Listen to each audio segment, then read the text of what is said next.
Um. Tudo bom, pessoal? Retomando aí os trabalhos, né? Depois aí de uma água, de um cafezinho, esticar um pouco as pernas. A gente teve um comentário no chat, aí nessa segunda parte aqui que a gente vai focar mais as experiências aqui do Brasil, né, do Espírito Santo. A Kátia vai ler aí o comentário do nosso cursista. Foi um comentário, né, do José Jorge. Ele colocou: considero que houve uma má administração da crise sanitária por parte do governo federal, negacionismo, menosprezo quanto à gravidade da pandemia, teoria de imunização de rebanho, trocas infrutíferas de ministros da saúde, falta de uma coordenação nacional para enfrentamento da pandemia. Teve também alguns governadores que politizaram, mais preocupados com a promoção pessoal do que com o combate à pandemia. Isso aí, José Jorge, trazendo aí esses elementos, né, que de fato aconteceram aqui no nosso país, né, e a gente tenta aí, né, na medida do possível, se adequando aí, né, a essas adversidades, né, da falta de uma coordenação nacional, desenvolver um trabalho, né, no sentido aí de preservar vidas, né, e garantir aí, né, o Espírito Santo. A gente teve aí, né, momentos aí, dois picos aí dois não, na verdade foram três picos da pandemia, né, no Brasil. E esses três picos da pandemia, a gente poderia ter preservado muitas vidas, né, se não fosse essa falta aí da coordenação nacional. Por isso que os estados aí tiveram que adotar medidas, né? A grande maioria dos estados aí adotando medidas nesse sentido, né, da preservação de vidas e mitigando os efeitos dos impactos negativos da pandemia na economia. E aí agora na segunda parte da nossa aula, a gente vai abordar aí o exemplo, né, um estudo de caso aqui do Espírito Santo. A gente vai compartilhar, vocês aí viveram isso, né, também acompanharam essa realidade aí do último ano, principalmente aí 2020 para cá. E aí eu vou detalhar com vocês aqui alguns dados, algumas informações. Deixa eu só abrir aqui e compartilhar minha tela com vocês.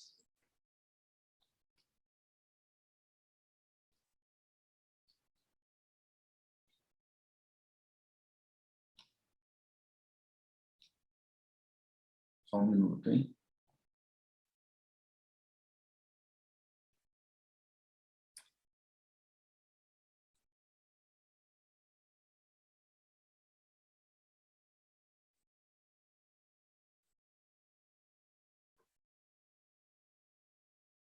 Aí, compartilhei.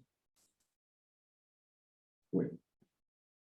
Então, deixa eu abrir aqui. Eu separei aqui vai ter uma palestra que eu dei pouco tempo atrás, umas semanas atrás, e nessa palestra eu fiz um detalhamento dos pontos principais, né, da gestão de risco, né, aqui no estado do Espírito Santo. Todo mundo aí já conhece, né, já viu aí essa imagem, né, nosso painel coronavírus.es.gov.br, né, com toda a transparência aí, né, para a população capixaba, né, e brasileira também, acompanhar.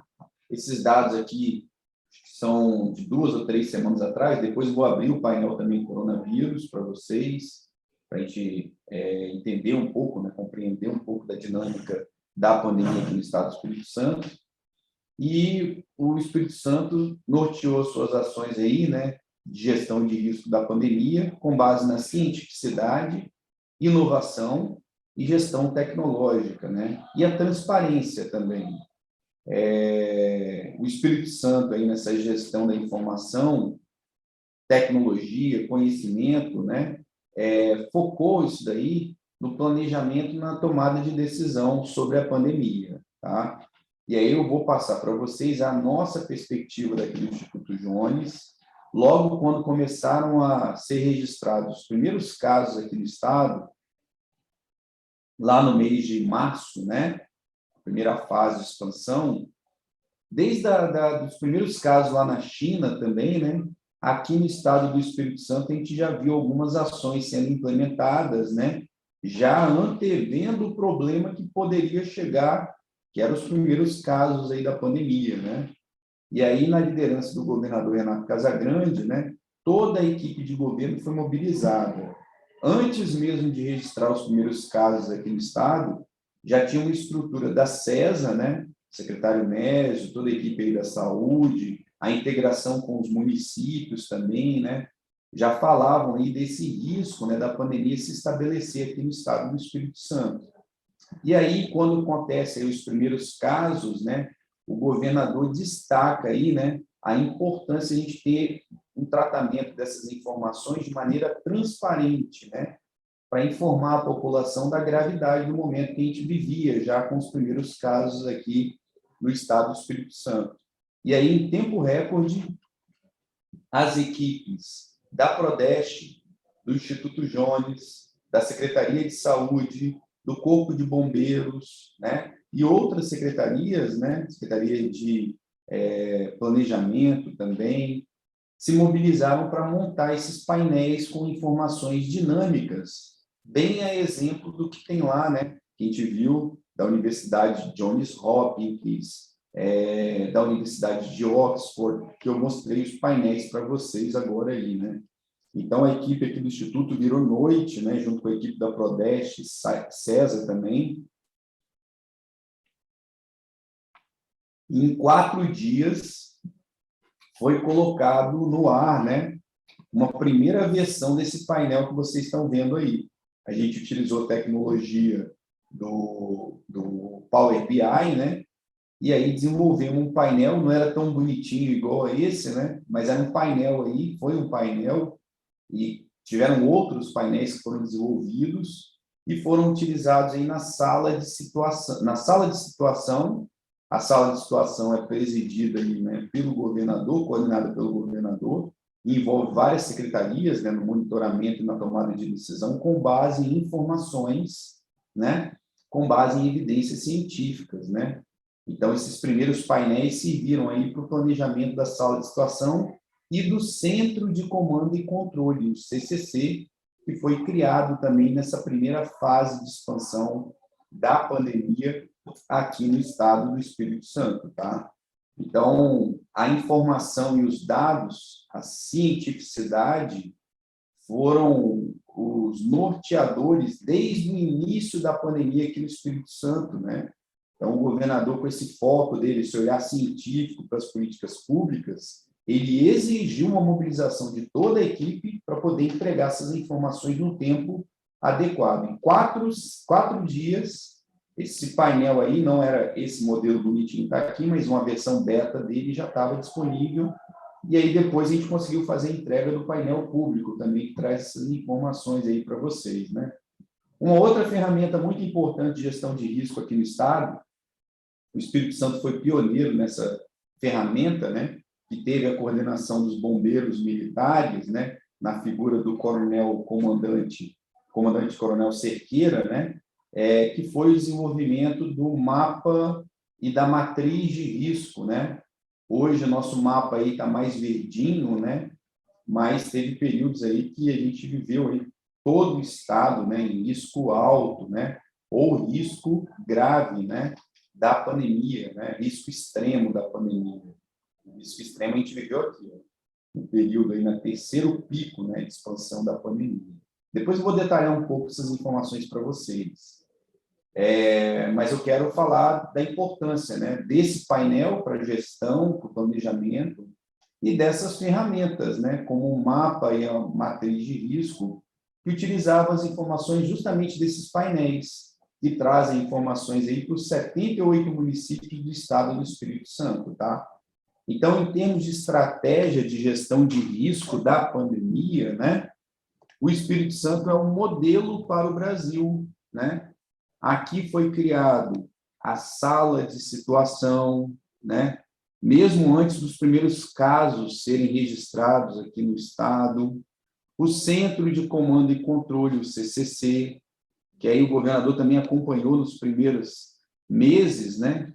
E e ainda participa, aí, né, acompanha esses trabalhos do Centro de Comando e Controle, mas tem integração de todas as secretarias, todos os órgãos do governo, né, nesse Centro de Comando e Controle. E também a parceria, né, com as instituições democráticas, Ministério Público, os poderes, né, legislativo, judiciário, os municípios, né, que compõem aí o âmbito do Centro de Comando e Controle.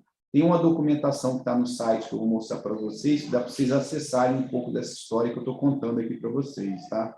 Então, você vê aí a mobilização de toda a equipe de governo, um grupo de especialistas, né, que contribuíram aí para o planejamento das ações, especialistas aí do Instituto Jones, Bombeiros, Saúde, Secretaria de Saúde, UFES, SAMU e outras instituições que auxiliaram aí na gestão de risco aqui no estado, que tinham o objetivo de achatar a curva dos indicadores epidemiológicos, né, para que a gente reduzisse os impactos, os efeitos negativos da pandemia. Aqui, ó, está o Coronel Cerqueira, numa das reuniões lá no Palácio Anchieta, isso daqui, mês de abril, se eu não me engano, de 2020, né? Ele já apresentando aí uma das primeiras versões do nosso mapa de risco. Ó. Olha lá, a pandemia estava bem instalada aí, ó, na Grande Vitória, né? E nos municípios do entorno. Depois que a pandemia foi expandindo aí para o interior do estado, né? Os casos confirmados, óbitos, né? E ele fazendo a apresentação lá no Salão Santiago, a gente mantendo o distanciamento, né? Já de máscara nesse período aqui, ó.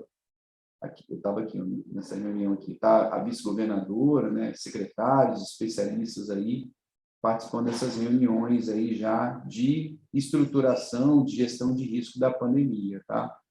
E o Espírito Santo, na gestão de risco da pandemia, foi conduzido essa gestão de risco com muito equilíbrio, muita prudência, responsabilidade, transparência, a tecnologia sempre sendo utilizada e a cientificidade como um norte, né? Uma bússola de navegação às evidências científicas.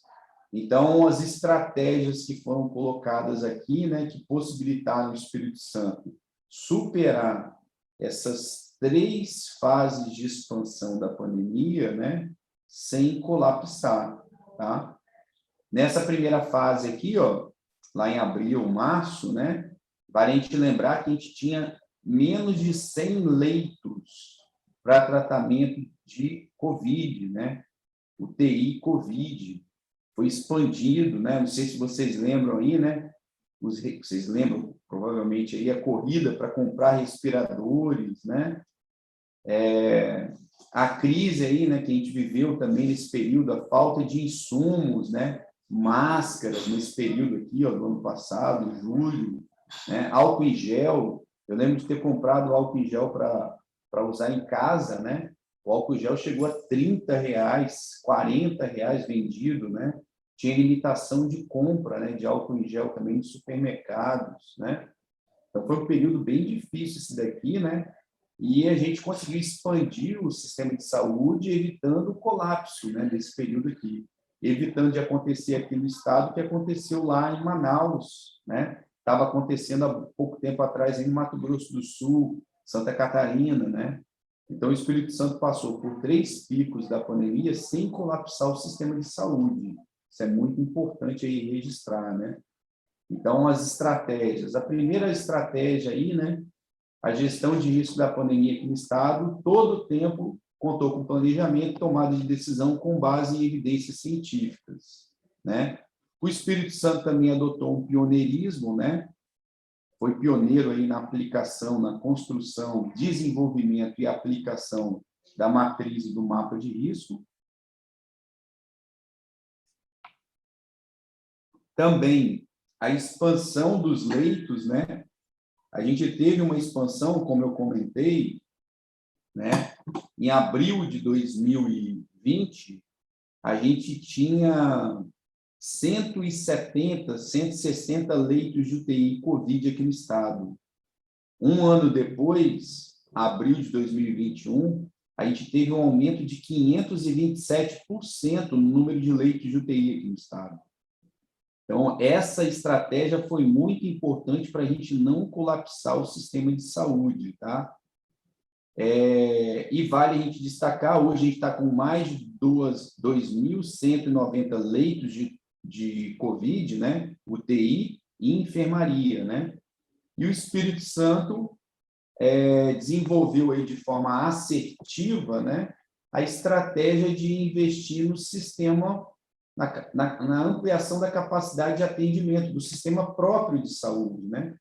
As unidades, a ampliação, reforma, construção de unidades de saúde, né, com leitos para tratamento COVID. O Espírito Santo não seguiu aí, né, o caminho tortuoso dos hospitais de campanha, né? Outro ponto aí, né, que teve uma discussão nacional, muitas pessoas aí diziam, tem que construir hospital de campanha. Aí veio o exemplo do Rio de Janeiro. O Rio de Janeiro, nessa primeira fase de expansão aqui, construiu o hospital de campanha. Eles não conseguiram entregar todos os hospitais de campanha, e o pior de tudo, teve desvio de recurso público nos hospitais de campanha. O secretário de Saúde do Rio de Janeiro foi preso nesse período aqui. E aí, o que aconteceu? Diminuiu o número de casos, eles desmobilizaram os hospitais de campanha. Depois, na segunda fase de expansão, na segunda onda, eles não conseguiram reestruturar os hospitais de campanha, e aí o Rio de Janeiro viveu aqueles momentos lá críticos, né, na segunda e na terceira fase de expansão da pandemia, né? Então, o hospital de campanha não se mostrou a melhor alternativa nesse período. Qual foi o melhor caminho? Foi justamente investir no sistema próprio de saúde, né? O investimento agora que, com a redução dos casos, né, como a gente está vivendo aqui agora, essa redução aí dos casos e dos óbitos, né? Com essa redução, a gente está conseguindo converter parte dos leitos de UTI e parte dos leitos de enfermaria para tratamento de outras doenças. O Espírito Santo aí está deixando um legado, né? É o legado da pandemia, esse investimento no sistema próprio de saúde, sistema público de saúde, SUS, né? Que agora a gente conseguiu aumentar muito o número de leitos para tratamento, inclusive de outras doenças. E a gente fica com uma segurança maior caso a gente tenha que vivenciar uma quarta fase de expansão da pandemia, tá? O que é pouco provável. Se acontecer uma quarta fase de expansão da pandemia, ela tende a ser menos impactante do que essas anteriores aqui, tá? Por conta de que agora a gente tem o efeito da vacinação, tá? Então, se tiver uma quarta fase de expansão, não vai ser tão forte, tende a não ser tão forte os óbitos, né? Quanto as outras fases de expansão, bem a exemplo do que a gente viu naquele gráfico lá de Israel, tá? Os óbitos tendem a ser menos impactantes do que as outras fases de expansão, se acontecer uma quarta fase aqui no estado do Espírito Santo, tá?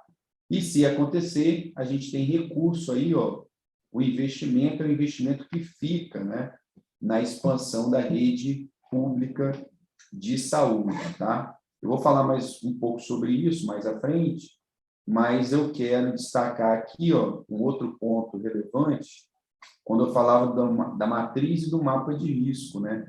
A população passou a entender melhor esse conceito de risco da pandemia com essas ferramentas. Tiveram um efeito didático muito importante, por mais que algumas pessoas ignorassem isso, né? Mas você vê lá o seu município pintado de vermelho no mapa, né? Isso daí já trazia um alerta para a população, né? Quando o município vinha para o risco baixo, aí a população já compreendia, né, que a situação estava um pouco mais controlada, mas a pandemia não acabou, né? Mas a população se conscientizou dos riscos da pandemia com essa ferramenta ali, ó. É o caráter educativo da matriz e do mapa de risco, foi muito importante, aí, coordenado pelos nossos bombeiros militares, na figura aí do coronel, comandante do bombeiro, né, o coronel Cerqueira. E também aí, ó, outro dado importante que eu vou falar, né, outra estratégia aqui do Espírito Santo, combinado com a matriz, o mapa de risco e a expansão dos leitos de tratamento COVID, a taxa de testagem, né? O Espírito Santo, desde o início da pandemia, é um dos estados que mais testam sua população, tá? O Brasil aí, né, tem uma taxa de testagem que a gente viu na primeira parte da nossa aula, de 257 mil testes para 1 milhão de habitantes. O Espírito Santo está muito superior a isso, tá? O Espírito Santo está em 452, depois eu faço o cálculo com vocês. O Brasil está com 257 mil testes por 1 milhão de habitantes, o Espírito Santo está em outro patamar, está em 451 mil testes para cada 1 milhão de habitantes. E isso foi uma estratégia também colocada em prática aqui no estado, tá? Desde o início da pandemia, mesmo naquele período que faltavam insumos para os testes, né? Através do laboratório central, o Espírito Santo já se destacava na testagem da população. Também os inquéritos sorológicos que foram realizados aqui no estado, né? Então, foi muito importante aí, né? A testagem aqui no estado do Espírito Santo, que está sendo expandida agora, né? Os testes nos terminais, né? No aeroporto de Vitória, inclusive essas sete casos registrados aí da variante Delta, a variante indiana, aqui no Espírito Santo, né, que saiu o resultado agora essa semana, esses 7 casos foram notificados no aeroporto de Vitória, tá? Então, possibilita as equipes de vigilância proceder ao isolamento dessas pessoas e o monitoramento também, para evitar um contágio ainda maior dessas variantes, tá? Então, o Espírito Santo, outra estratégia importante, taxa de testagem superior à média nacional desde o início da pandemia. Nos momentos de expansão da pandemia, foram adotadas medidas de mitigação, né? O distanciamento social, para aumentar o distanciamento social. Muito importante nessa terceira fase de expansão, né? Foi adotada uma quarentena preventiva aqui no estado, senão a gente ia colapsar, tá? O Espírito Santo não colapsou aqui, ó, em abril de 2021, vocês lembram aí, né? Está bem recente. Só não colapsou aqui por conta da expansão dos leitos. Mesmo com mais de 1.000 leitos disponíveis para tratamento COVID, a nossa taxa de ocupação chegou aqui, ó, em 96% dos leitos ocupados. Foi um aumento muito forte, né? E foi necessária a adoção de uma quarentena preventiva, uma restrição maior de atividades econômicas não essenciais, que possibilitou que a gente saísse de uma tendência de crescimento forte para uma tendência de redução forte aqui, tá? E tudo isso aí mediado com a aplicação da matriz e do mapa de risco, né? As medidas aí adotadas. Também o Espírito Santo, né, que está possibilitando outra estratégia importante da gestão de risco aqui no estado, né, que é modelo para o Brasil. O Espírito Santo está se destacando entre os estados brasileiros na vacinação contra a Covid. A gente está acima da média nacional, caminhando aí para 24% da população com imunização completa e mais de 50% da população com ao menos uma dose. A população adulta, acima de 18 anos, já supera os 70% desses indivíduos tomando pelo menos a primeira dose, tá? E toda a gestão de risco da pandemia aqui no estado foi implementada com um diálogo transparente. O governador, né, de forma muito equilibrada e responsável, puxou para ele aí, né, esse diálogo em vários momentos críticos da pandemia, os seus pronunciamentos, né, conversando com a população, passando total transparência e segurança, né, que a gente conseguiu superar essas 3 fases da pandemia, né? A primeira fase lá em julho de 2020, depois no final de 2020, início de 2021, e agora em abril e março de 2021, esse aumento que teve aqui, sempre o governo mantendo esse diálogo com os segmentos, com a população de maneira geral, utilizando inclusive aí vários canais de comunicação. Destaco aqui também a importância dos profissionais de imprensa, né, para noticiar aí com vericidade, né, essas informações em relação à pandemia, e que possibilitou a gente superar essas 3 fases de expansão sem colapsar o sistema público de saúde e atendendo aí de forma digna, né, aqueles capixabas que necessitavam ali um tratamento mais intensivo ali em relação à Covid-19, tá? E aí, também esse diálogo permanente com os entes federados, né? Mesmo com essas dificuldades aí da falta de uma coordenação nacional, o Espírito Santo manteve um diálogo com o governo federal, o Ministério da Saúde, né? Também com os poderes aqui no Estado, Poder Judiciário, Legislativo, Ministério Público também, né? Tribunal de Contas do Estado e com a população, né? É um diálogo constante que foi mantido aqui no Estado. Eu vou trazer alguns resultados disso aqui agora para vocês, tá? Dessas estratégias que eu comentei aqui, que possibilitaram o Espírito Santo superar os momentos mais críticos da pandemia. Está aqui, ó, inclusive, uma fala aí do nosso governador, né, sobre essa questão do diálogo permanente, né? Ele disse ali, ó, vocês me elegeram para que eu pudesse trabalhar e produzir em uma hora dessas de guerra e crise, né? E eu, como governador, tenho que colocar uma diretriz e seguir em frente. É isso que estou fazendo. Se a gente fica ouvindo as pessoas que gritam daqui, gritam de lá, a gente acaba não fazendo nada. E vocês estão vendo que estamos conquistando resultados extraordinários na gestão de risco da pandemia, né? Preservando vidas. Aqui está um levantamento, ó, da CNN, vocês encontram essa notícia aí, ó, esse vídeo aqui na internet também, tá? Na própria página da CNN, que aí a questão do sistema de saúde, né? O número de leitos de UTI por habitantes do Brasil. O Espírito Santo é o estado que tem o maior número de leitos por habitante no Brasil. É um leito para cada 6.800 ou 900, um leito para cada 6.900 habitantes. O Espírito Santo aqui, ó. Por isso que está verdinho aqui, ó, aquele investimento que foi feito no sistema público de saúde, tá? E aí você vê o comportamento dos outros estados aí, tá? Aqui, ó, a questão da quarentena, né? A gente fez um estudo aí naquele período de crescimento de casos, né? Se não fosse adotada a quarentena, né, a gente teria mais de 800 mortes, né, por Covid nas 3 primeiras semanas que foi adotada a quarentena aqui no mês de abril, né? Então, a gente tem aí esse destaque, a preservação de vidas, né, aqui no estado do Espírito Santo, tá? Então, o governador destacando aí, se a gente não tivesse tomado a decisão da quarentena, né, naquele momento, o sistema de saúde não teria suportado, é fato isso, tá? Aí, nessa reportagem aqui de A Gazeta, né, tem até uma fala minha aqui, ó, se o Estado não tivesse ampliado o número de leitos disponíveis no dia 26 de fevereiro, teríamos colapsado no mês seguinte, no mês de março. No dia 26 de março, a taxa de ocupação de leitos seria de 136%, né?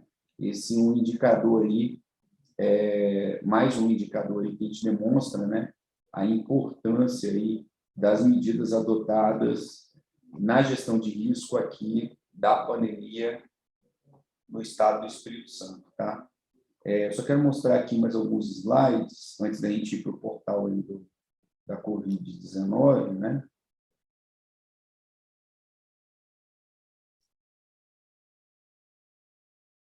Aqui, ó, aquela suposta dualidade, né, que existe entre a preservação, né, de vidas, né, e os impactos econômicos, né? Mesmo adotando as medidas de restrição, como a quarentena preventiva, né, medidas socioeconômicas foram desenvolvidas aqui no estado para minimizar os impactos econômicos trazidos pela pandemia, tá? Então, o Espírito Santo teve aí, ó, disponível, né, 1,8 bilhão, né, em medidas socioeconômicas para enfrentamento da Covid, né? Os estados também aí, ó, reservaram aí, aqui o Espírito Santo foram 250 milhões, né, de reais disponíveis aí, ó, recursos do Tesouro Estadual em fundos para créditos aí, ó, para os empreendedores, né, foram impactados aí pela pandemia. Isso daqui, ó, notícia muito boa, né, que a gente traz aí, né, o Espírito Santo criou aí, né, cartão ES Solidário, né, com pagamento de 3 prestações de R$ 200, chegando a R$ 600, né, para 87 mil famílias vulneráveis que foram impactadas aí pela pandemia, né? Teve uma parceria aí com o Tribunal de Contas do Estado também, né? A Secretaria de Direitos Humanos, Secretaria de Assistência Social, né? A CETADES, e esse recurso agora, a informação de ontem, né? Atualização, foram R$ 600 em 3 meses, e agora o governador já encaminhou para a Assembleia mais 3 meses de auxílio emergencial.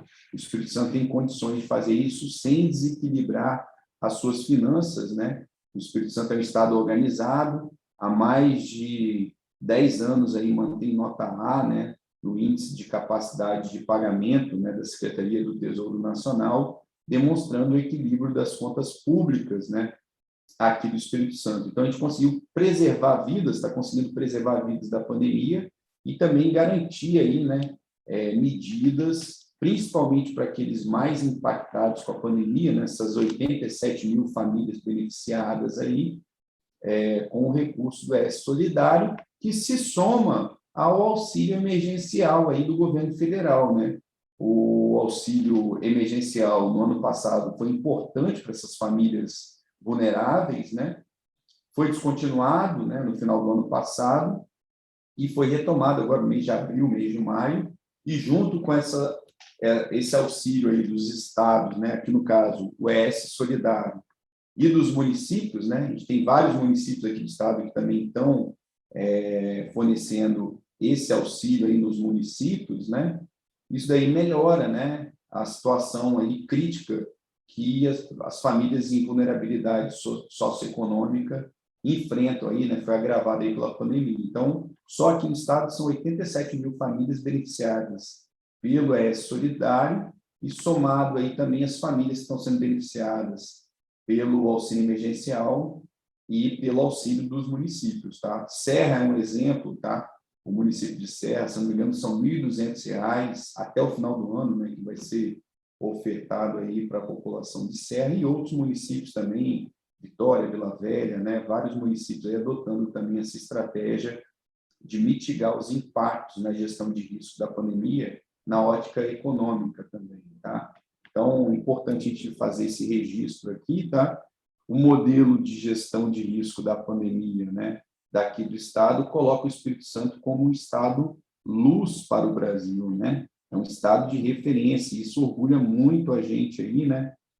Nós, capixabas aí, do Espírito Santo estar nessa condição diferenciada, como exemplo, né? Seguindo de modelo ali para o nosso país, tá? Deixa eu entrar aqui agora, né? Então, eu falei para vocês da participação do Espírito Santo, aí a Kátia vai compartilhar com vocês aí esses links, né? E aí eu estava comentando com vocês, né? O Espírito Santo, ele é referência, não é o Pablo, não é o professor Pablo que está falando para vocês, tá? Não é o governo que está falando, está trazendo essa avaliação para vocês. São organizações internacionais que demonstram aí a forma eficiente e eficaz que o Espírito Santo tem conduzido aí a gestão de risco da pandemia. Eu vou trazer aqui 2 sites, tá? Primeiro eu vou demonstrar aqui a importância, né, lá daquele primeiro período, na verdade, durante toda a pandemia, né, a boa utilização, né, do recurso público, né, de forma transparente, né, inclusive aí nas compras emergenciais. Aqui eu estou trazendo para vocês um site aí, ó, da Transparência Internacional, né? É uma organização internacional, né, que é especialista em controle, transparência, né, integridade aí na gestão pública, né, na administração de maneira geral. Então, eles fizeram um ranking de transparência no combate à Covid-19, né, as compras emergenciais. E olha que bacana aqui, ó. Eles trazem ali o ranking da transparência, né, no combate à Covid, estou no site deles aqui, ó. E aí vocês têm aí, ó, dado de 1º de setembro, né, a última atualização deles, de 2020. E olha que bacana, o Espírito Santo com o conceito máximo ali, né? Nota máxima, 100 pontos aí na transparência da Covid, as compras emergenciais, um nível ótimo de transparência, né, do Espírito Santo. Então, olha a importância dessa transparência aí nas compras emergenciais, até mesmo para boa aplicação dos recursos públicos, né? Então, a gente não teve aí, né, problemas com a transparência, o bom uso do recurso público aqui no Estado do Espírito Santo, atestado aí, ó, por organizações do peso aí da transparência internacional, tá? Superior, inclusive, à média nacional de transparência. Ó. A média nacional, o governo federal, não é média nacional, não, é do governo federal, ó, 71 pontos. Aí, olha os estados aqui, como o Rio de Janeiro, ó, 61 pontos, ó. Muito baixo a avaliação de transparência das compras emergenciais. Não é à toa que o Rio enfrentou sérios percalços aí, ó, da gestão de risco da pandemia, né? Eu falei agora há pouco aí, o próprio secretário de saúde do Rio de Janeiro, né, foi preso, né, por conta do mau uso dos recursos públicos nas compras emergenciais aí da Covid, tá? Pô, mas por que o Espírito Santo se destaca tanto assim, professor? Vamos ver aqui, ó. Vou abrir aqui o coronavírus, né? Aqui, ó. No próprio painel do coronavírus, a gente tem aqui, ó. Deixa eu achar aqui. Transparência. Contratos e execuções de despesas, ó. Vou clicar aqui. Olha que legal, ó. Seguindo aí, né, as diretrizes da lei, né, 13.979, né, a Lei Geral de Licitações e Contratos também, a Lei de Proteção de Dados, né, as contratações públicas, né, comparado aí com todo arcabouço legal, aí o Espírito Santo aí, ó, deixa de maneira transparente aqui, ó, todos os recursos aí que foram utilizados nas compras emergenciais no período da Covid-19, tá? Inclusive, ó, vocês têm aqui, ó, acesso às peças, ó, modalidade de compra, dispensa de licitação, pregão, concorrência, né, tomada de preços, os produtos, ó, mais utilizados, aí, ó, mais comprados, o ventilador, ó, ventilador pulmonar elétrico, né, os respiradores. Ó. E aí vocês têm acesso nesse painel aqui, ó, inclusive as peças contratuais. Ó. Olha lá. Ó. Qual é? Ó, vou pegar o primeiro aqui. Ó. Hospital de São José do Calçado, número do processo. Dá para você pesquisar esse processo aqui no CEP, né? Ordem de fornecimento, nome do contratado, Comercial Cirúrgica Rio Clarence, CNPJ deles, o objeto, dexametasona, né? Fosfato de sódio. O valor que foi comprado, valor unitário, quantidade, olha que legal, ó. Então, toda a transparência aí, ó, inclusive aqui, ó, a população, tá? Não são somente os órgãos de controle que podem ter acesso, não, mas a população tem acesso a tudo isso, ó. Assinatura do contrato, local da entrega, onde foi entregue, termo de referência, instrumento contratual aqui, ó, tudo em PDF, ó. Olha que legal, ó. Vou clicar aqui em um, ó. Aí, ó. Já digitalizado, né, no eDocs, que é o projeto ES Digital, né, que digitalizou todos os processos aí do Estado, né, em 2020, a partir de 2019 até 2020, né? Foi tudo digitalizado, você tem aí já o instrumento contratual. Ó. Olha que legal. Ó. Então, é um trabalho, não é à toa que o Espírito Santo está com 100 pontos lá, né? É um trabalho difícil aí, né? Integra todas as autarquias, secretarias, né? Toda a tecnologia da informação para ter essas informações, esses dados aí, né? Disponíveis para a população. Não é à toa que o Espírito Santo está aqui, ó.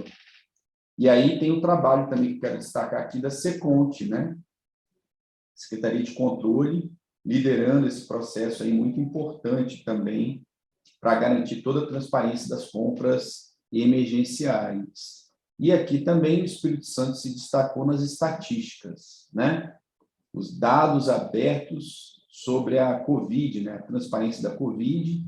Esse é um outro portal, tá? De uma organização internacional, a OKBR, Open Knowledge, né? Aqui no caso Brasil, né? Mas que trata aí, a expertise deles é a transparência de dados, né? E aí observe, ó, aqui é um dado mais recente, ó, o índice de transparência da Covid, dados agora de junho, atualização em junho.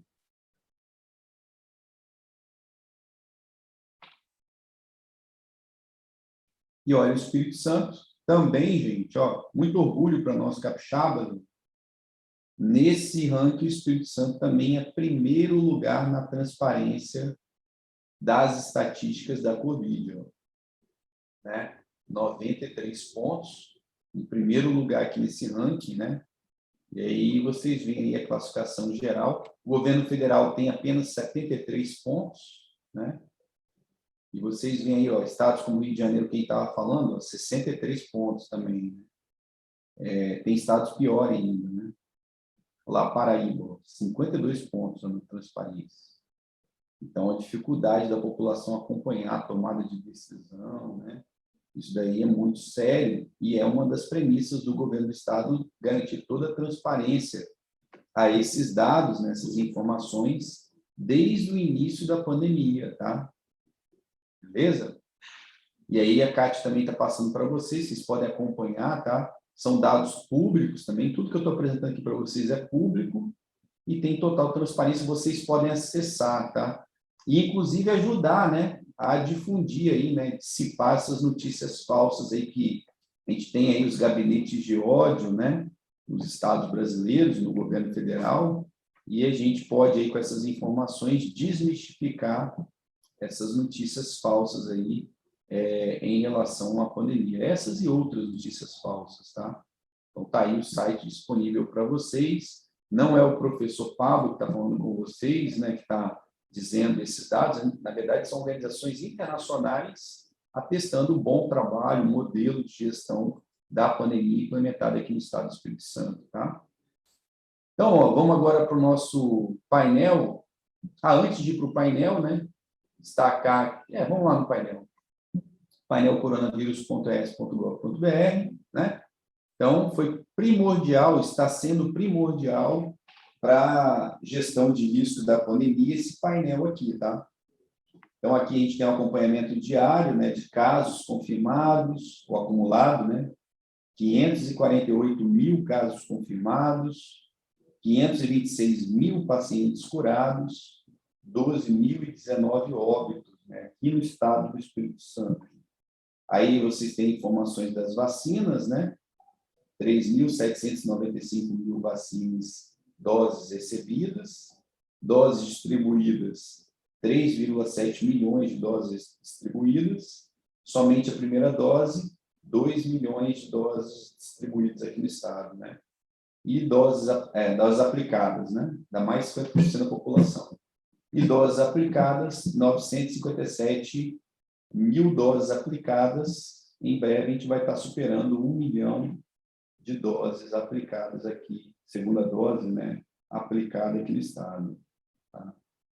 Aí aqui vocês têm acesso aí, ó, ao painel COVID, né, que é o que a gente vai acessar aqui agora. Tem o painel de isolamento social, painel de ocupação de leitos, vocês já conhecem aí, né, já viram esses painéis, a imprensa vem noticiando diariamente, né, utilizando essas informações. painel de aplicação, distribuição e aplicação de doses. Vamos no primeiro aqui, ó. Painel COVID. Vou dar uma atualizada nele aqui, caso tenha uma informação nova, tá?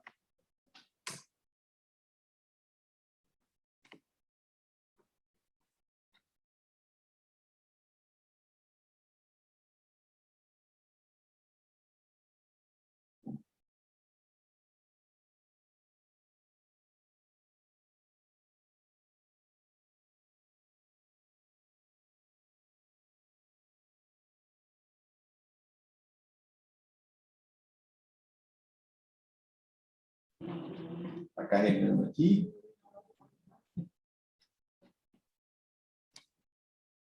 Vocês podem acessar aí também a máquina de vocês, o celular, né?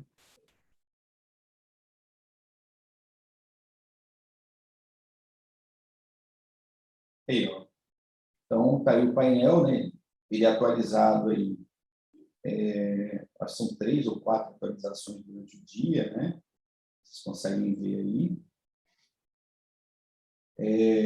Aqui a gente tem os dados, né, da pandemia, que auxiliaram a gestão de risco, né, os casos confirmados, que a gente já falou, os óbitos, a taxa de letalidade nossa, percentual de letalidade, 2,2%, curados, suspeitos, aí as outras informações. Aqui, ó, aquele dado de testagem, ó, 1.850.860 testes, né, realizados no estado.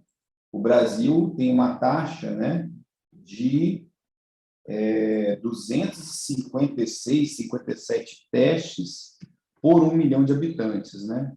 Vamos fazer o cálculo aqui agora juntos para ver do Espírito Santo, dado atualizado aqui, ó. Olha lá, ó. 1.850.860 testes dividido pela nossa população, que está em 4.064.000 habitantes, multiplicado por 1 milhão de habitantes, né? A taxa. Então, ó, hoje o Espírito Santo está com 455.428 testes para cada 1 milhão de habitantes, bem superior à média nacional, tá? Nossa testagem. E as informações que a gente tem aí no painel, né? Tendências, olha lá, ó, o Espírito Santo teve uma fase forte de expansão da pandemia aqui, ó, março, abril, né, de 2020, chegou num pico lá em julho, depois começou a cair, chegou ali no menor patamar em setembro, voltou a subir até o final do ano, e aí depois vinha caindo até a metade de fevereiro, e depois voltou a subir bem forte aí, né? O efeito da variante inglesa aqui no estado, num período que ainda não tinha o efeito da vacinação, né? A vacinação passa a ter um efeito na população a partir de março, né? Aqueles grupos etários que começaram a ser vacinados no início do ano com a imunização completa, né? Principalmente a Coronavac. Aí depois chega nesse terceiro pico e desde então vem caindo, tá? Um dado muito importante é que a gente está caindo, né, com tendência de queda, mesmo com expansão da testagem, tá? Então, a gente está reduzindo ainda os casos confirmados, mesmo com a expansão da testagem aqui no estado do Espírito Santo. A mesma coisa a gente observa aqui nos óbitos, tá? Esse dado aqui está lá no painel, né? A gente teve a primeira fase de expansão dos óbitos, redução aí dos óbitos, até outubro, chegou o menor patamar aqui, ó, no dia 24, se eu não me engano, 24 de outubro, ó, 8,7 óbitos, 24, 19 de outubro também, né? Não, é 24 mesmo, 24 de outubro, 8,7 óbitos, depois voltou a subir, final do ano, né, as aglomerações lá do final do ano, aí voltou a cair de maneira lenta aqui no estado. Na metade de fevereiro, o efeito aí, né, das aglomerações do início do ano, carnaval e a variante inglesa, né, teve esse aumento aqui, chegou no pico, gente, ó, A nossa média móvel de óbitos chegou a 75 óbitos nos últimos 14 dias. 28 óbitos no segundo pico, 37 óbitos no primeiro pico. A terceira fase de expansão foi muito mais forte do que as fases anteriores. E aí, por conta da quarentena preventiva, né? A expansão da vacinação também aqui no estado, né?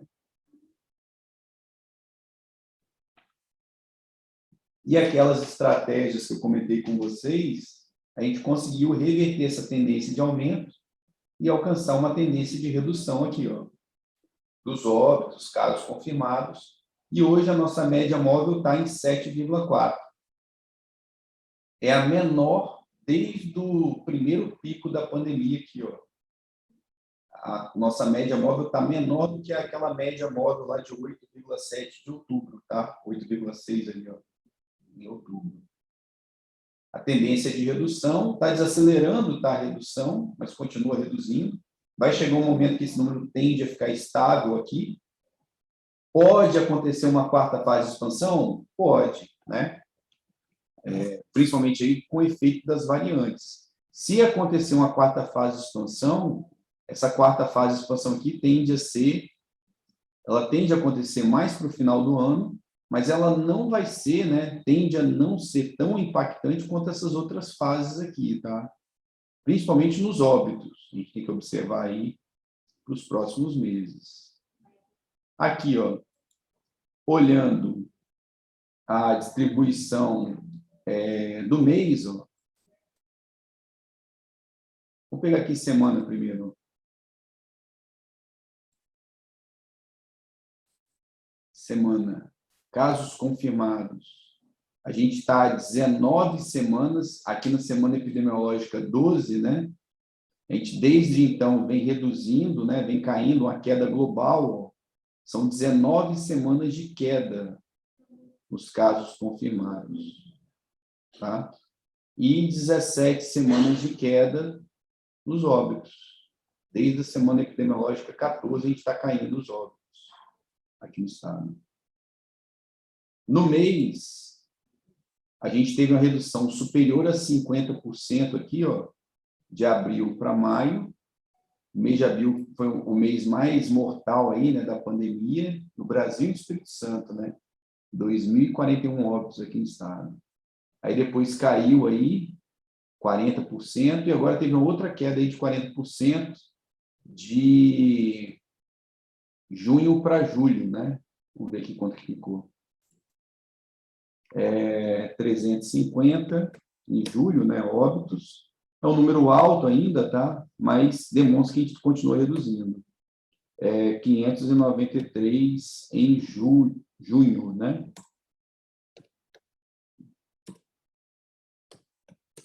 Aí, ó, uma redução de 41%, né? Comparando o total de óbitos em julho com junho, tá? E a gente está chegando aí próximo da metade do mês de agosto com 73 óbitos, tá? Provavelmente nós vamos fechar o mês de agosto mais um mês com queda no total de óbitos, tá? Até o dia 11 foram 73 óbitos. Também tem os dados aí por município, né? Vamos ver aqui, ó. Grande Vitória.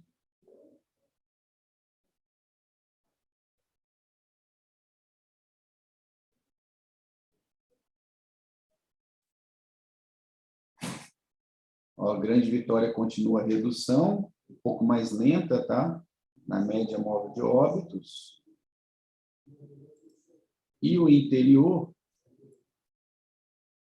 são os municípios que não integram a Grande Vitória, né? Aí, ó, redução também na média móvel de óbitos. Tá? E tem como ver também esses dados aqui, ó, por município. Ó. Inclusive, ontem saiu uma reportagem, né, do Jornal A Gazeta, a gente analisando justamente isso. Ó. Quais são os municípios que estão há mais tempo, né, sem registrar óbitos. A gente tem um total de 38 municípios que não registram óbitos aqui no estado nos últimos 14 dias, tá? E aí destaque para Mucurici, no norte do estado. Ó. tá? Quase 4 meses sem registrar óbitos por Covid. Ó. Deixa eu filtrar aqui. Já aproveita aí, ó, se tiver alguém que queira ver o seu município aqui, digita aí no chat. Aí a Kátia me fala para eu fazer a pesquisa aqui também. Vou pegar aqui o Mucurici, que destacou ontem. São mais de 120 dias sem óbitos. Olha o Mucurici, ó.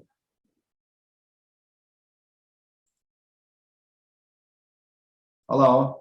O último óbito lá em Mucurici, ó.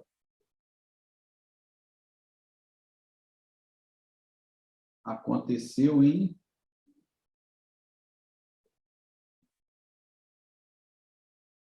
abril, ó.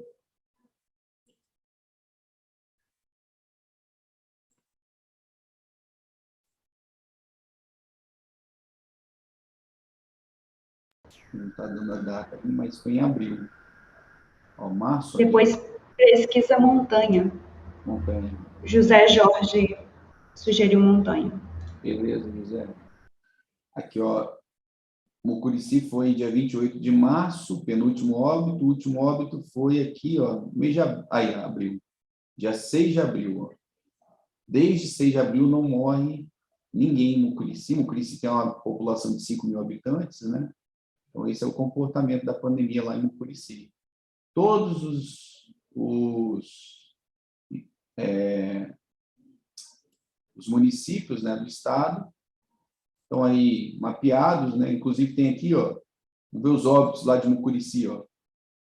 Foram 3 óbitos, deve ser área rural, né?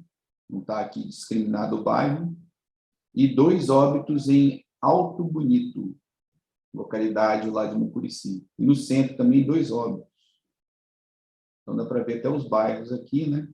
E o mapa também. Se vocês quiserem ver o mapa aí, ó, dá para ver a localização desses óbitos também nos municípios aí. Vamos lá então, hein, Kátia?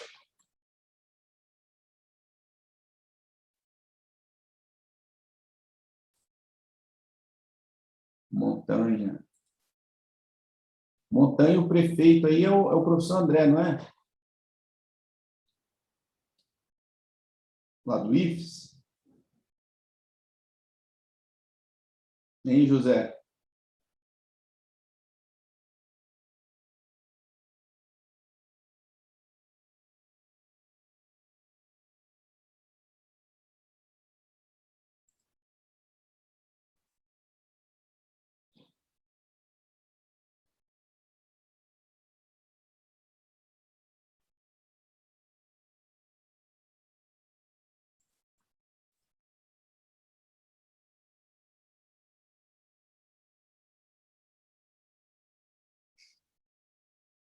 O site travou. É isso mesmo, ele falou que é isso mesmo. É o professor É André. o professor André Sampaio. Isso aí, um abraço aí, professor André. Já desenvolveu uns trabalhos em conjunto aí com o IFES e o Instituto Jones.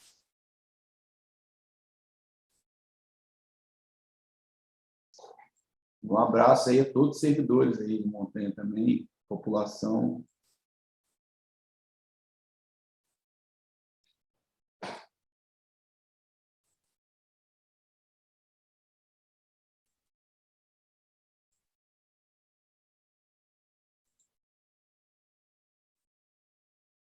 Peraí, que está carregando aqui.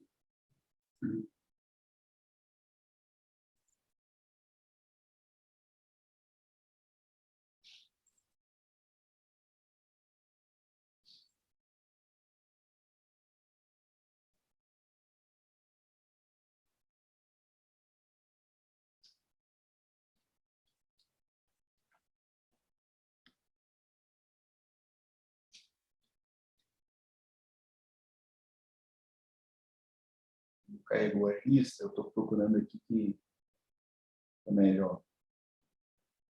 Montanha, aqui. Ó, Montanha aí, José.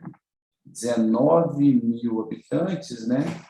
1.743 casos confirmados, 61 óbitos, 3,5% a taxa de letalidade, tá?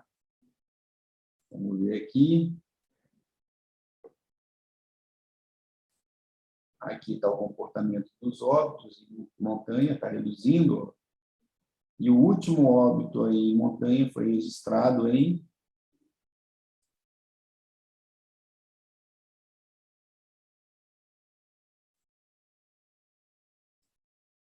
agora em agosto.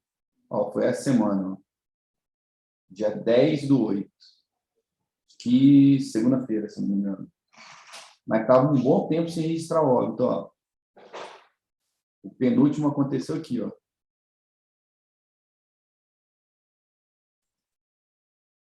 Lá próximo do dia 25 de julho. Montanha.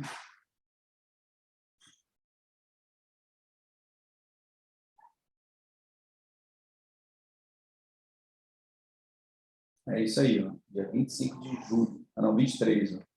23 de julho. Beleza? Mais algum município aí, Kátia? O pessoal quer ver aí seu município? Se tiver, é só falar, tá? Sequência aqui.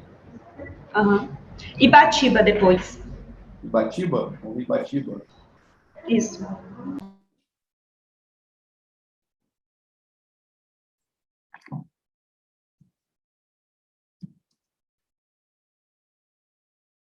Por algum motivo, minha lista não está aparecendo ali. Deixa eu dar uma atualizada aqui no meu painel. Já está caminhando aí, tá, pessoal? Se tiverem alguma pergunta, estamos caminhando aí para a parte final da nossa aula. Se tiver alguma pergunta, algum comentário, tá? Alguma consideração que vocês queiram fazer, pode fazer aí no chat, a Kátia está registrando aí. A gente vai abrir os últimos minutinhos aí para uma interação com vocês, tá?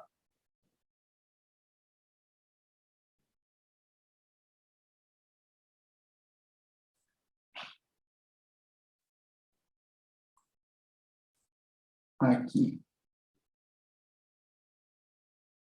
Ibatiba.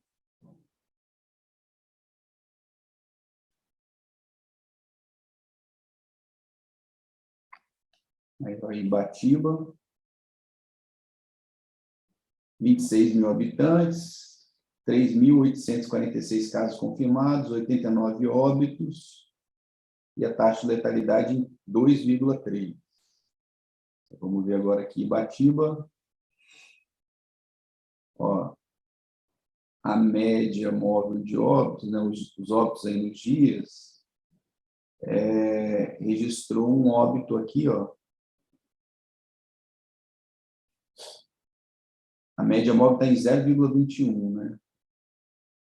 Óbitos nos últimos 14 dias. Aí tem um óbito aqui, dia 14 de julho, ó. O último óbito registrado em Ibatiba, 14 de julho. Antes disso, registrou um óbito por Covid aqui, ó.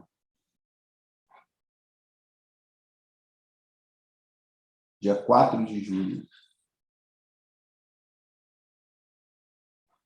Beleza? E vocês podem consultar aí, tá? Como que tá, você já conhece, a grande maioria de vocês aí já conhece, né? E é bem intuitivo, tá? O portal foi desenvolvido justamente para isso, né? Qualquer pessoa, né, desde o especialista até a população de maneira geral, consegue interagir, obter informações, fazer o download desses dados, né, que respeitam a lei de dados abertos também, ó, download de todos esses dados em PDF, em CSV, né? Então está tudo disponível aí para vocês. Além dessas informações de tendência, ó, a gente tem as informações aqui, ó, do sexo da pessoa infectada, né? Feminino, masculino, né? As comorbidades, faixa etária das pessoas infectadas, ó. Observem que está caindo a faixa etária aqui, ó, das pessoas mais infectadas, por conta, né, do efeito da vacinação também. Se a gente fizer um filtro aqui, ó, vocês vão ver que muda essa faixa etária ali, ó. Vou pegar aqui os óbitos, ó, óbitos por Covid.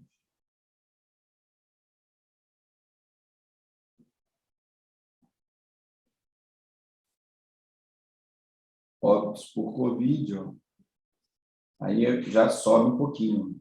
Mas se bem que agora já está mais 70 anos, né? Antes era a população mais idosa. Agora, por conta do efeito da vacinação, essa pirâmide, esse triângulo aqui, né, vai se deslocando aí para as faixas etárias mais jovens, tá? Para fechar aqui, uma outra página aí do painel que é importante, né? Taxa de ocupação de leitos, atualizada aí também hoje, tá? Olha lá que legal. Vocês conseguem acompanhar isso aqui, que é um indicador de vulnerabilidade lá da matriz do mapa de risco. Ó. Atualizado hoje, dia 11, atualizado ontem, tá? Às 21h30 de ontem, a gente tem aí ó, um total de 2.197 leitos para tratamento COVID, sendo que são 1.099 leitos de enfermaria e 1.098 leitos de UTI. Parte desses leitos, né, já está convertida para atender outras doenças. Hoje, disponível para atendimento de paciente COVID é somente 551, tá? São 551 leitos de UTI para tratamento COVID. O restante aqui, a diferença, está sendo utilizado para outras doenças. É o que a gente falou do legado da pandemia. E hoje a taxa de ocupação desses leitos aqui disponíveis está em 42,6%. É o menor número de leitos aí ocupados, ó, 235, desde o primeiro pico da pandemia, tá? Leitos de enfermaria também está baixo, 25% de ocupação, tá? E isso daí traz uma certa segurança aí para as próximas semanas. Vale lembrar que esse percentual aqui já chegou em 96% lá em abril de 2021, tá? Mesmo com essa quantidade alta aqui de leitos sendo utilizados, tá? Para tratamento do COVID, leitos de UTI. E, por último, trazendo aí um pouco de esperança, né? Trazendo esperança aí para a gestão de risco da pandemia, né? Olha aí, ó. Dá para vocês acompanharem também a situação do seu município, né? Hoje o Espírito Santo está com 51,87% da população que tomou a primeira dose, tá? População geral, ou seja, são 2.107.000 pessoas tomando pelo menos a primeira dose, tá? E a segunda dose, ó, a gente tem aí 23,6%, caminhando para 24% da população, tomando a segunda dose ou a imunização completa, né? A dose única aí da Janssen. E vocês conseguem acompanhar a situação dos seus municípios aí, ó. Nesse painel também aqui, ó. A gente acompanha como está a vacinação em cada município, ó. Vamos pegar aí Montanha, ó. Que a gente viu agora há pouco.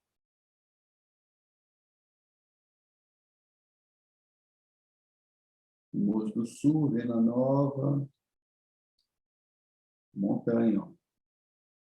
As doses, a primeira dose, 11.011 primeiras doses administradas, né? Segunda dose, a primeira dose, segunda dose, 5.260. Hoje aí, ó, 27,84% da população de Montanha já tomou a segunda dose, tá? Ibatiba, que a gente viu lá, né, os casos confirmados, vamos ver a vacinação de Ibatiba também.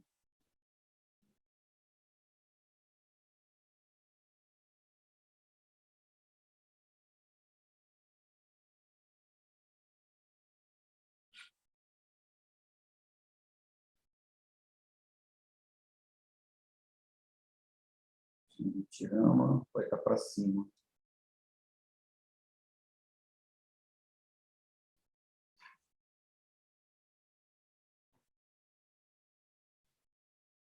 Iconha, Montanha, Vargem Alta.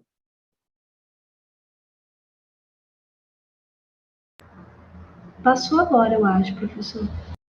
Passei? Ah, tá aqui, ó. Ibatiba. Aí, ó. Ibatiba, 14,94% da população tomando a segunda ou a dose única, né?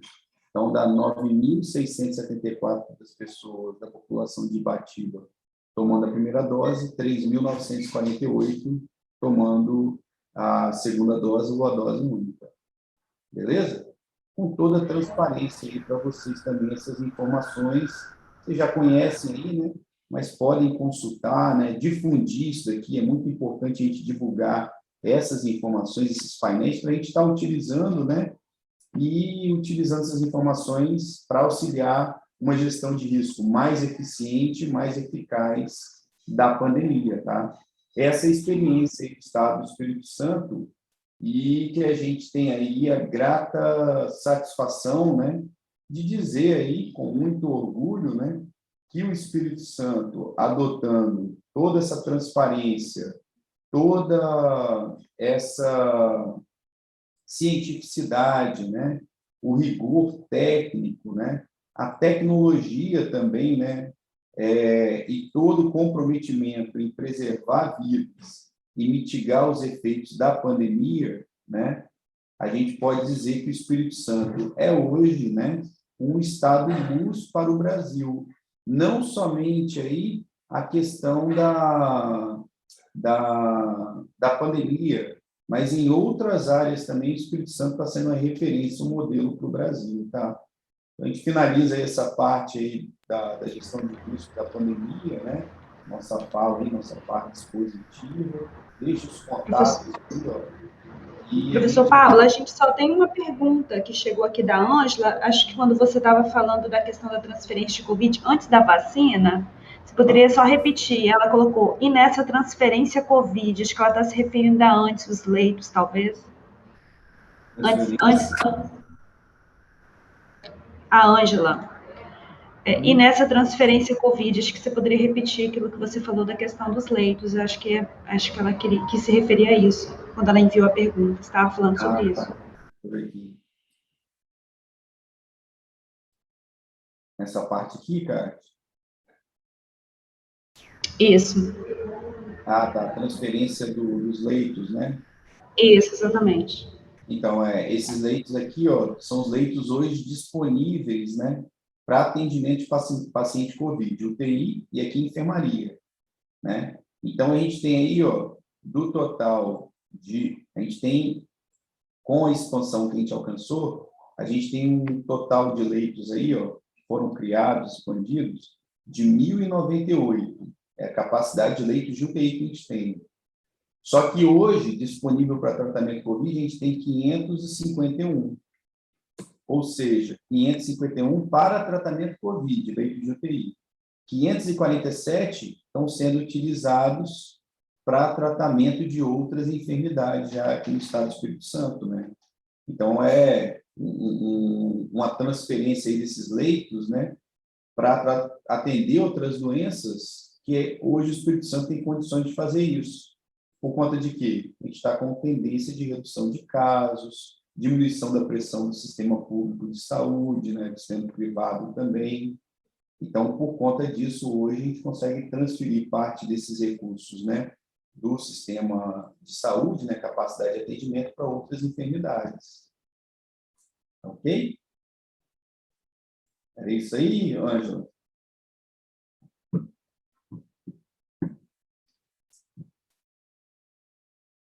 Acho que seria isso mesmo, professor Pablo. Mais alguma pergunta aí, Kátia? Não, a gente só tem aqui o comentário do José Jorge, né? Espírito Santo de parabéns, exemplo de combate à pandemia e também pela transparência. Acho que é isso, né? Tudo que o professor, né, explicou. A gente quer avançar cada vez mais no Estado do Espírito Santo nessa questão da transparência e principalmente, né, do combate à pandemia. E é bem gratificante, né, cara? A gente vê aí esse empenho, esse engajamento, essa integração das equipes aí de vigilância, né? As equipes aí da parte de fiscalização também, os bombeiros, os servidores públicos do Estado, né? Dando as mãos aí para destacar o Estado do Espírito Santo, tanto no nível municipal quanto estadual, né? Como uma referência para o Brasil, né? Então, a gente hoje aí vai superando os obstáculos, os gargalos trazidos aí pela pandemia, né? Inclusive na área econômica, né? O Estado do Espírito Santo hoje está apresentando resultados positivos na área econômica também, e a gente agradece aí a atenção, a participação de todos aí que estão na Academia de Gestão Municipal, trabalhando esses conhecimentos, né? Os conhecimentos relativos, né? Tanto à gestão de risco da pandemia, né? E também as outras searas aí, né? Do conhecimento, né? A gente vem aí fortalecendo os conhecimentos científicos, né? No nosso país, no nosso estado, de grande valia, né? A gente está difundindo isso, né? Cada vez mais compartilhando aí esse conhecimento, tendo esse intercâmbio de ideias, né? E fortalecendo as boas práticas das políticas públicas, né? No nosso estado. Então, a gente finaliza aqui, né? Essa aula, agradecendo aí toda a coordenação do Instituto, a Lígia, a Kátia também aí, agradecendo a participação da professora Kátia também junto conosco aí nesse módulo, também aí a Rayana, que está fazendo todo o suporte tecnológico aí junto conosco, a Casa Civil, em nome do secretário David Diniz e do Marcos Del Maestro, também a ESESP, em nome da nossa diretora Neuci, a diretora Socorro, e também ao Marcos Vilas Boas, também está auxiliando muito aí essa coordenação, a gente está fazendo acontecer a Academia de Gestão Municipal, e principalmente aí especial agradecimento a todos vocês aí que participaram, que acompanharam a nossa aula de hoje, né, esse módulo, e já vamos fazer um convite aí para os próximos módulos, né, Lígia? Lígia deve fazer uma fala aí no final, e dizer para vocês aí que o Instituto Jones, em nome do nosso diretor-presidente, professor Daniel Cerqueira, se coloca à disposição, a gente está somando, trocando informações nessa obra coletiva que a gente acredita e que também nos dá muito orgulho, né, enquanto servidor público, ver um serviço de qualidade sendo prestado para a população capixaba. Então, estamos à disposição, grande prazer estar com vocês aí nessa manhã, espero que tenha sido proveitoso para todos vocês. Muito obrigado. Obrigada, professor Pablo. Foi muito bacana aí a sua exposição, né, deixou mais claro tudo que ocorreu aí por trás da gestão dessa pandemia, né, uma condição realmente diferente que a gente teve, e que o Instituto está numa situação diferenciada. E aí eu convido vocês também para as próximas aulas, né? A próxima aula, as próximas 3 aulas, na verdade, é o módulo de segurança pública, o papel do município. Então, vai ser ministrada, conduzida aí esse bate-papo pelo Daniel Cerqueira, nosso diretor, né, doutor. E aí a gente convida vocês para estar com a gente e até dia 17.